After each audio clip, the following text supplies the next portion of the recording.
दीवानापन episode 144।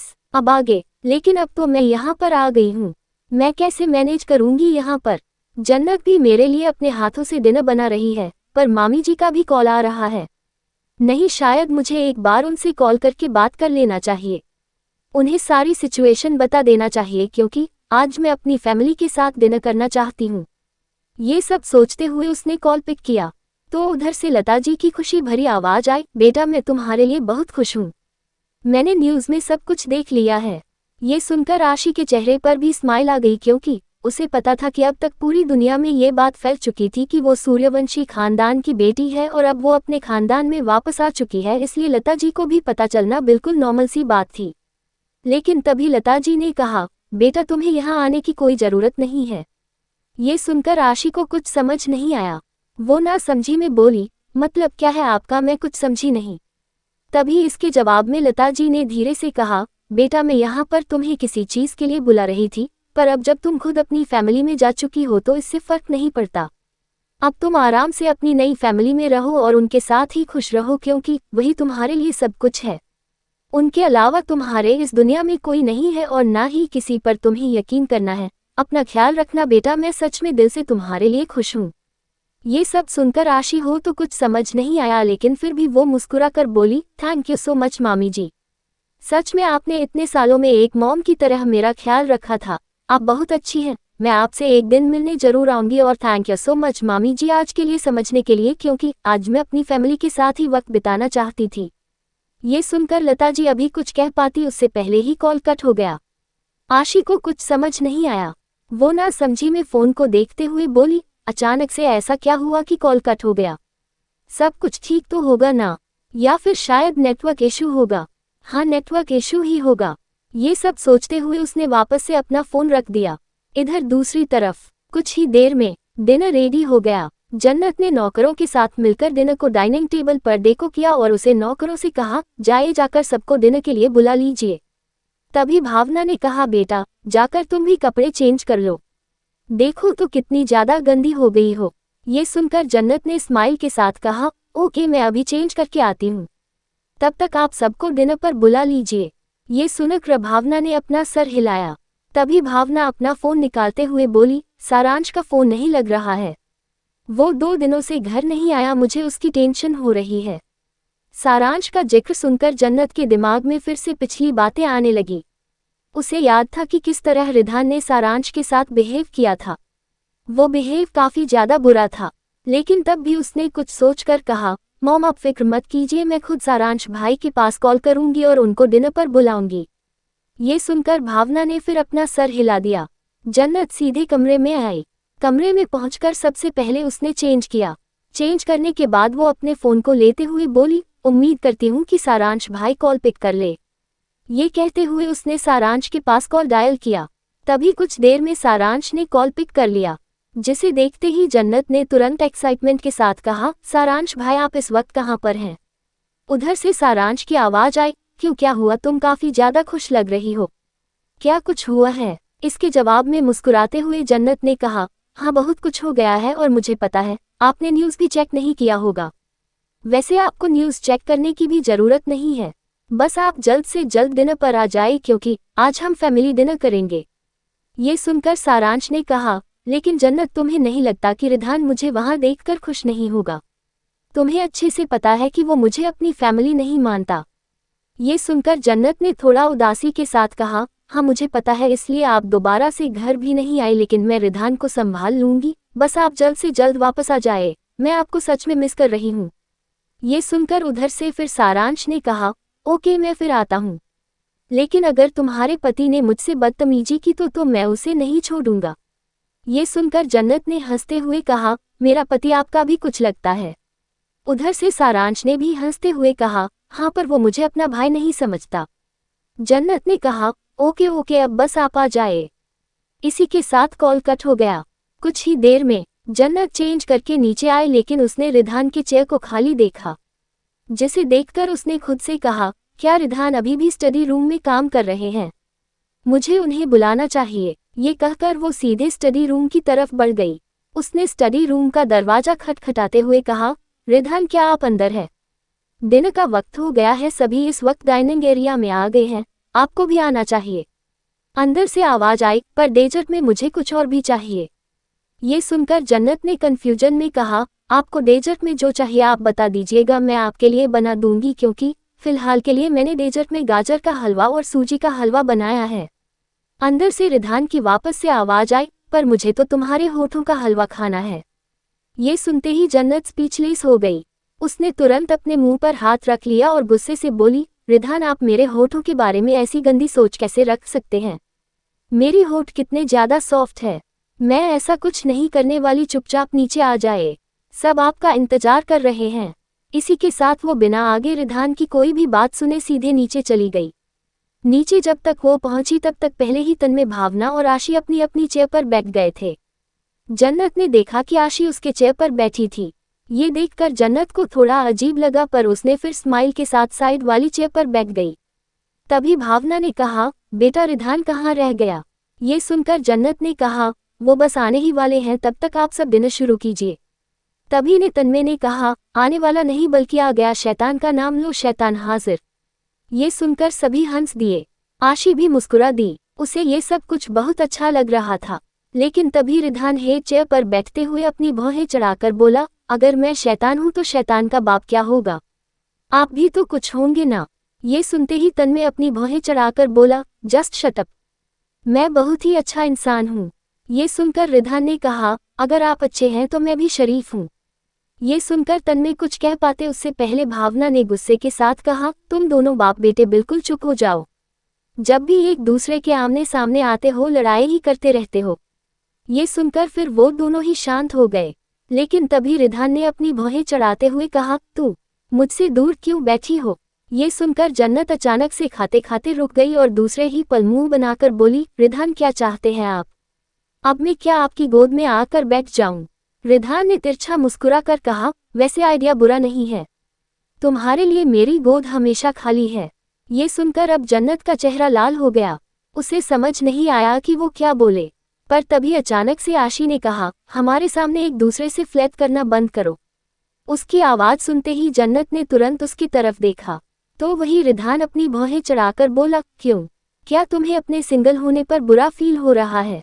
ये सुनते ही आशी ने कहा, ऐसा कुछ भी नहीं है, बस मुझे अपने सामने किसी का प्यार देखा नहीं जाता।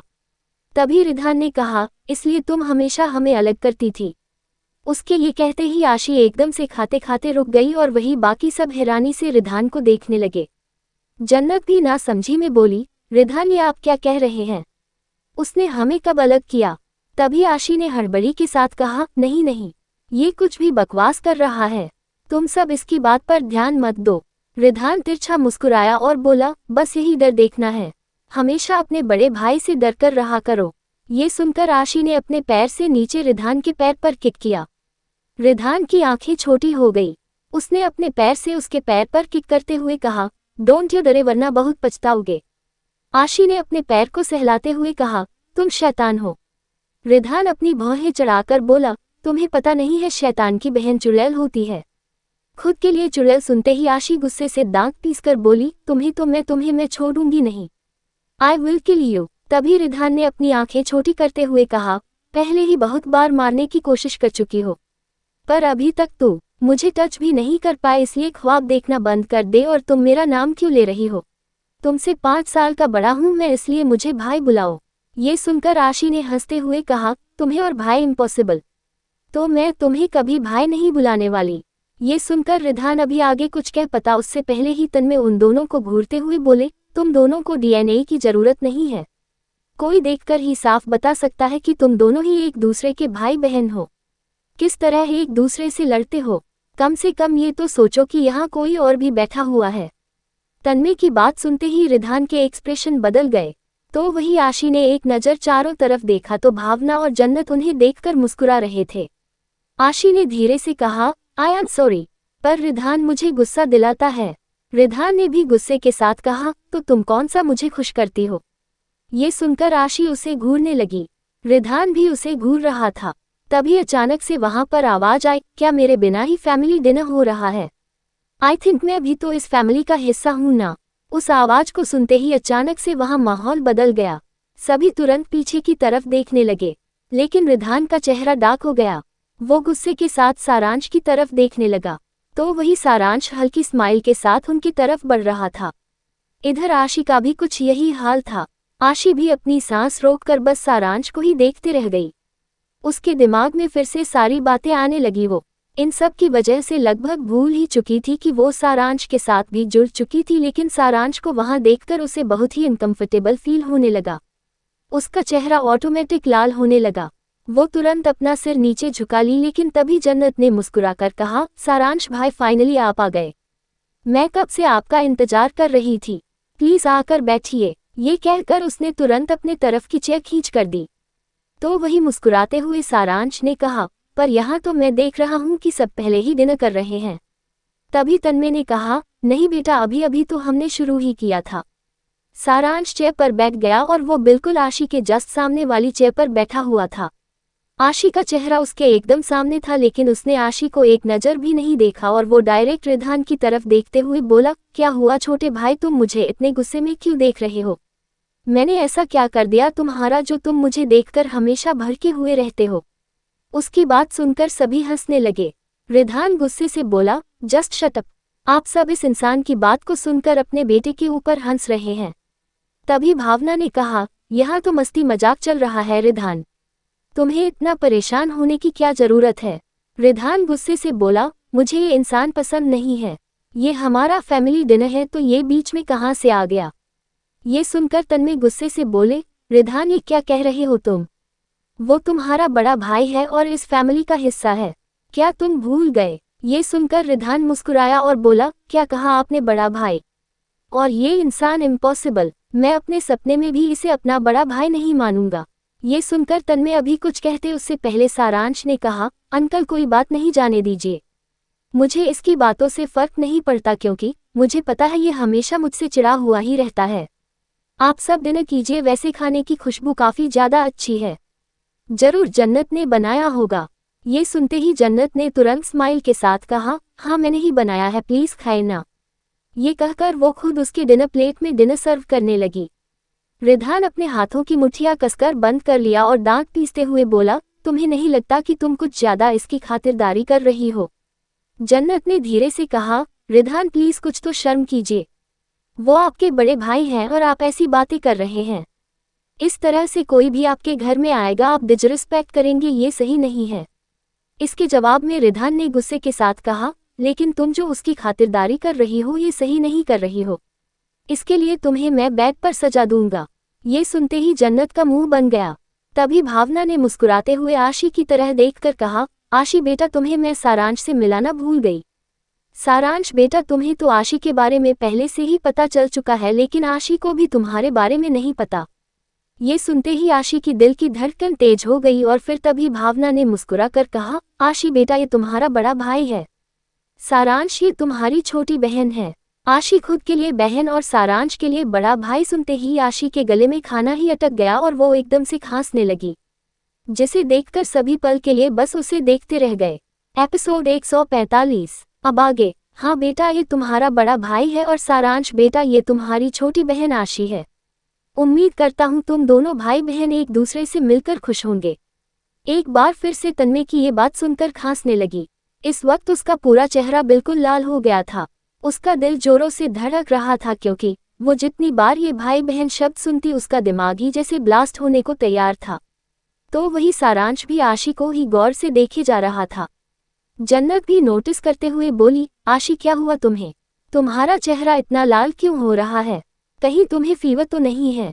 ये सुनते ही आशी एकदम से रुक गई और तुरंत अपने चेहरे को टच करके बोली, क्या फीवर? तभी भावना ने भी तुरंत उसके चेहरे को पकड़ते हुए कहा, हाँ बेटा, तुम्हारा पूरा चेहरा लाल हो गया है, दिखाओ मुझे, कहीं तुम्हें फीवर तो नहीं? ये कहकर भावना उसके चेहरे को चेक करने लगी, लेकिन उसे फीवर नहीं था, लेकिन उसका चेहरा काफी गर्म लग रहा था।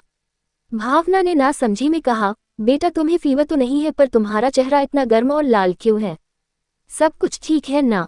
आशी अपना थूक गटकते हुए बोली, हाँ हाँ सब कुछ ठीक है, कोई प्रॉब्लम नहीं है। एक्चुअली आज बहुत कुछ हो गया है, इसी की वजह से थकान हो गई है, शायद इसलिए ऐसा हो रहा होगा। ये सुनकर स्माइल के साथ तन्मय ने कहा, मैं समझता हूँ बेटा, तुम एक काम करो, डिनर करने के बाद जाकर आराम कर लो, कल हम सब अच्छे से बात करेंगे। ये सुनकर आशी ने तुरंत अपना सर हिला दिया। उसने अपनी तिरछी नजरों से सारांश की तरफ देखा जो इस वक्त खामोशी से अपना डिनर कर रहा था। सारांश को कुछ भी रिएक्ट न करते देख आशी ने मन ही मन में गुस्से के साथ कहा, क्या इस इंसान को फर्क नहीं पड़ा? मॉम डैड दोनों ने एक साथ मुझे इसका बहन और इसे मेरा भाई बना दिया, लेकिन फिर भी ये कितने आसानी से डिनर कर रहा है। मुझे लगता है कि इसे इन सब से फर्क ही नहीं पड़ता, तो मुझे क्यों पड़ रहा है? मैं भी नॉर्मल बिहेव कर रही हूँ लेकिन मैं कर नहीं पा रही हूँ। मुझे समझ नहीं आ रहा है मुझे इतनी प्रॉब्लम क्यों हो रही है। ये सब सुनकर तभी रिधान अपनी जगह से उठकर गुस्से से बोला, अभी तुम यहाँ कितने दिन तक रहने वाले हो? सारांश अचानक से रुक गया और अपनी भौहें चढ़ाकर बोला, अभी अभी तो मेरा प्रोजेक्ट शुरू हुआ है, तुम मुझे इतनी जल्दी भेजने पर क्यों लगे हुए हो? रिधान ने दांत पीसते हुए कहा, क्योंकि मुझे तुम बिल्कुल पसंद नहीं हो। ये सुनकर सारांश मुस्कुरा कर बोला, कोई बात नहीं, तुम्हारे अलावा मैं बाकी सबको पसंद हूँ, राइट? ये कहते हुए वो आशी की तरफ देखा और बोला, और अब तो तुम्हारी बहन को भी मैं पसंद हूँ। ये सुनते ही आशी फिर से हड़बड़ा गई क्योंकि कहीं ना कहीं उसे पता था कि सारांश की ये बात का असली मतलब क्या था। तो वही रिधान ये सुनकर गुस्से से बोला, हरगिज नहीं, ना तो मैं ना ही मेरी बहन, दोनों में से कोई तुम्हें पसंद नहीं करेगा। ये कहकर वो अब आशी की तरफ देखते हुए बोला, क्या मैं सच कह रहा हूँ? आशी ने तुरंत रिधान की हाँ में हाँ मिलाते हुए कहा, हाँ बिल्कुल, रिधान बिल्कुल सही कह रहा है, मुझे तुम पसंद नहीं हो। ये सुनकर सारांश मुस्कुराया और बोला, कोई बात नहीं अंकल आंटी को तो मैं पसंद हूं ना, उनके वजह से ही मैं यहाँ पर रहूंगा। ये सुनकर रिधान गुस्से से अभी कुछ कहता उससे पहले ही जन्नत ने रिधान के स्लीव्स को पकड़ा और बोली, रिधान आपको मुझसे कुछ काम था ना? मैं आपको कुछ देने वाली थी ना, चलिए कमरे में चलते हैं, वैसे भी अब डिनर कंप्लीट हो गया है। ये कहकर उसने जबरदस्ती रिधान को रोक लिया और उसे वहां से सीधे कमरे की तरफ लेकर चली गई। लेकिन जाते जाते रिधान सारांश को ही देख रहा था और सारांश ये देख तिरछा मुस्कुरा रहा था। तभी तन्मय ने कहा, बेटा रिधान की बातों का बुरा मत मानना, तुम तो जानते हो ना कि वो किस तरह का है। ये सुनकर सारांश मुस्कुराकर बोला, हाँ मुझे अच्छे से पता है, वो मुझे बिल्कुल पसंद नहीं करता और मुझे फर्क भी नहीं पता क्योंकि आप लोग मुझे पसंद करते हैं। ये सुनकर भावना ने मुस्कुराकर कहा, हाँ बेटा जरूर, तुम जब मर्जी चाहे यहाँ आ सकते हो और जितने दिन तक चाहे रह सकते हो क्योंकि तुम भी हमारे रिधान की तरह ही हो। ये सुनकर अब सारांश आशी की तरफ देखते हुए बोला, वैसे मुझे तुमसे बहुत सारी बातें करनी थी, मुझे तुम्हारे बारे में बहुत कुछ जानना था, तो क्या तुम मुझसे बात करना पसंद करोगी? सारांश को इतना स्ट्रेंज बिहेव करते देख आशी को तो समझ नहीं आया कि वो क्या बोले। वो समझ नहीं पा रही थी कि क्या ये वही सारांश सूर्यवंशी था जो कल रात को उसके साथ बेड पर इतना ज्यादा पैशनेट था और अब कितने कैजुअल उससे बात कर रहा था। पर तभी भावना ने कहा, बेटा तुम्हें पूछने की क्या जरूरत है, वीके तुम्हारी बहन है, तुम पूरे हक से उसके साथ बात कर सकते हो। एक बार फिर से बहन सुनकर आशी को चक्कर ही आ गया। वो तुरंत अपनी जगह से उठते हुए बोली, मॉम मुझे कमरे में जाना है। ये कहकर वो बिना सारांश की तरफ देखे लगभग दौड़ते हुए सीधे कमरे में चली गई।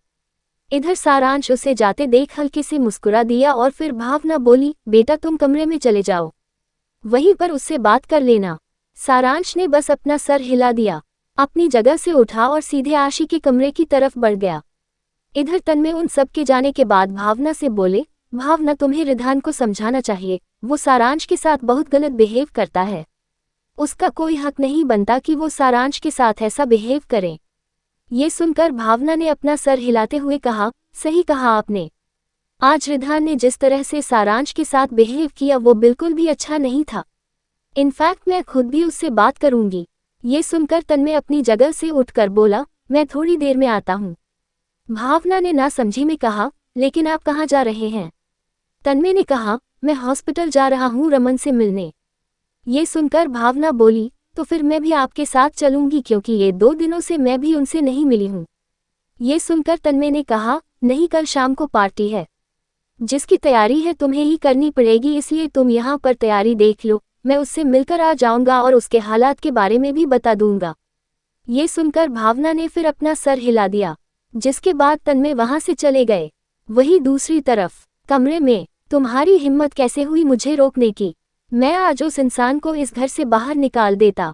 रिधान गुस्से से जन्नत के कपड़े को खोलते हुए बोला।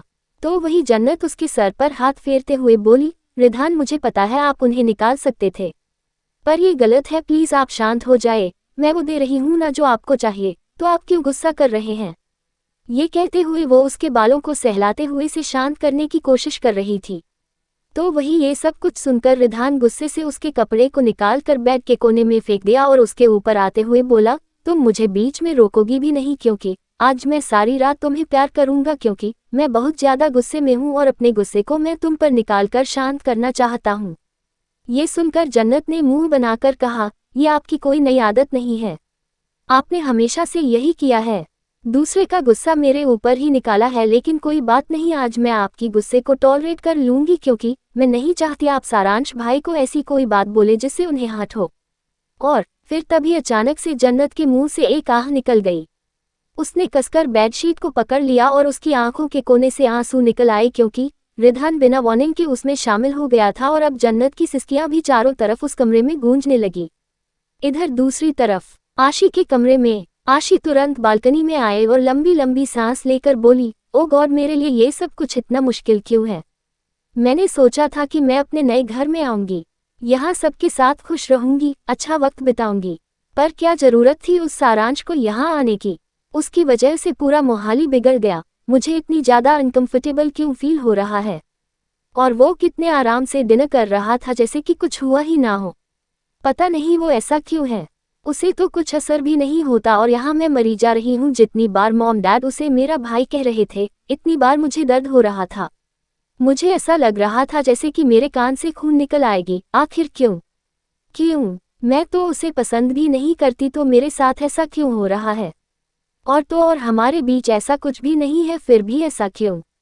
तभी अचानक से पीछे से आवाज आई, क्योंकि तुम मुझे अंदर ही अंदर पसंद करती हो और मेरे साथ जिंदगी बिताना चाहती हो। जैसे ही आशी ने सुना उसकी आंखें बिल्कुल बड़ी हो गई। उसने तुरंत हैरानी के साथ पीछे मुड़कर देखा तो सामने सारांश दीवार से टिकर खड़ा उसे ही देख रहा था। सारांश को अपने कमरे में देखकर आशी गुस्से से बोली, सारांश तुम यहाँ क्या कर रहे हो, अभी के अभी चले जाओ। सारांश जाने के बजाय उसके करीब आते हुए बोला, क्यों, क्या हुआ, मुझे यहाँ देखकर तुम खुश नहीं हुई, मुझे तो लग रहा था कि तुम मुझे यहाँ देखकर खुश होगी, आफ्टर ऑल हम एक फैमिली जो है। ये सुनते ही आशी गुस्से के साथ बोली, सारांश तुम्हें फैमिली का मतलब भी समझ आता है। मैंने तुमसे पहले भी कहा था कि ये सब कुछ गलती थी, क्योंकि एक बार हो चुकी थी, हम रोक सकते थे, लेकिन तुमने दोबारा भी वो गलती मेरे साथ की, और दोबारा नहीं बल्कि तीन बार वो सब कुछ किया। और अब मॉम डैड के मुंह से खुद के लिए मुझे बहन सुनकर तुम्हें अच्छा लग रहा है। आखिर किस तरह के इंसान हो, तुम्हें शर्म आनी चाहिए खुद के ऊपर। आशी अपनी लगभग भड़ास निकालते हुए सारांश पर चिल्लाई, लेकिन सारांश ने उसे कमर से पकड़कर अपने करीब खींचते हुए कहा, चुप हो जाओ, कितना ज्यादा चिल्लाती हो, तुम्हें इतना बोलने की जरूरत नहीं है। ये सुनकर आशी गुस्से के साथ बोली, क्यों चुप हो जाओ, आखिर क्या गलत कह रही हूँ मैं। वहाँ हमें भाई बहन बनाया जा रहा था और तुमने कुछ कहा तक नहीं। ये सुनकर सारांश अपनी भौहें चढ़ाकर बोला, तो तुम्हें क्या लगता है मुझे क्या कहना चाहिए था। क्या मैं उनसे ये कह देता कि हमें भाई बहन मत कहो, क्योंकि हम पहले एक दूसरे के साथ रात बिता चुके हैं, तो क्या ये सब सुनकर वो सब हमें एक्सेप्ट कर लेते। और तुम्हारा भाई वो तो शायद मेरे कदमों में ही गिर जाता, राइट। ये सुनते ही आशी बिल्कुल चुप हो गई, उसने अपना सिर नीचे झुका लिया। सारांश उसे कुछ पल तक देखता रहा, फिर उसके माथे पर किस करके बोला, लिसन, मुझे पता है मैं अभी कुछ भी नहीं कर सकता, और अभी मैं ना तो ये बता सकता हूँ कि हम दोनों के बीच क्या चल रहा है, क्योंकि अभी तुम्हारा भाई मेरा दुश्मन बनकर बैठा हुआ है।